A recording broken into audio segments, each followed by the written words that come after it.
Viewers, welcome back to my channel. Money plant మొక్క గురించి అండి. అప్పుడు చిన్నగా ఉన్నప్పుడు పెట్టాను కదా, ఇప్పుడైతే కొమ్మలు చూడండి ఎలా వచ్చాయో.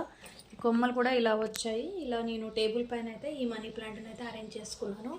సో నేను ఇది వచ్చేసి కిచెన్లో పెట్టాను, బట్ అక్కడ వాటర్కి అంతా తడిసి చెక్క ఊడిపోతుందని చెప్పేసి నేను ఇలా టేబుల్ పైన వర్క్ చేసుకుంటాను కదా. సో ఇలా టేబుల్ పైన వర్క్ చేసుకుంటూ నేను ఇలా కిటికీ ఉంటుంది, కిటికీలో నుంచి బయటకు చూసుకుంటూ వర్క్ చేసుకుంటాను. సో నాకు ఇదైతే చల్లటి గాలి వస్తూ ఉంటే చాలా హ్యాపీగా అనిపిస్తుంది. ఇక్కడ నేను ఛార్జింగ్ పెట్టుకొని ఫోన్లో వర్క్ చేసుకుంటూ ఉంటాను. నాకు ఇది ఫేవరెట్ ప్లేస్ అండి. సో అంత మంచి ఫేవరెట్ ప్లేస్లో ఇలా మనీ ప్లాంట్ అనేది వేసుకుంటే మనకు మంచి ఆక్సిజన్ అనేది వస్తుంది అండ్ చూడడానికి కూడా మనసుకి ఎంతో ఆహ్లాదంగా ఉంటుందని చెప్పేసి మనీ ప్లాంట్ని అయితే నేను ఇక్కడ సెట్ చేసుకున్నాను.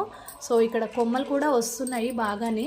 సో ఈ కొమ్మలు అనేవి ఇలా ఏదైనా అంటే పాకించడానికి అయితే ట్రై చేస్తాను. సో ఈ మనీ ప్లాంట్ అనేది ఇంత బాగా వచ్చింది అండ్ మీరు కూడా ట్రై చేయండి. అండ్ వీడియో నచ్చినట్లయితే లైక్ చేయండి ఫ్రెండ్స్. Thank you, bye.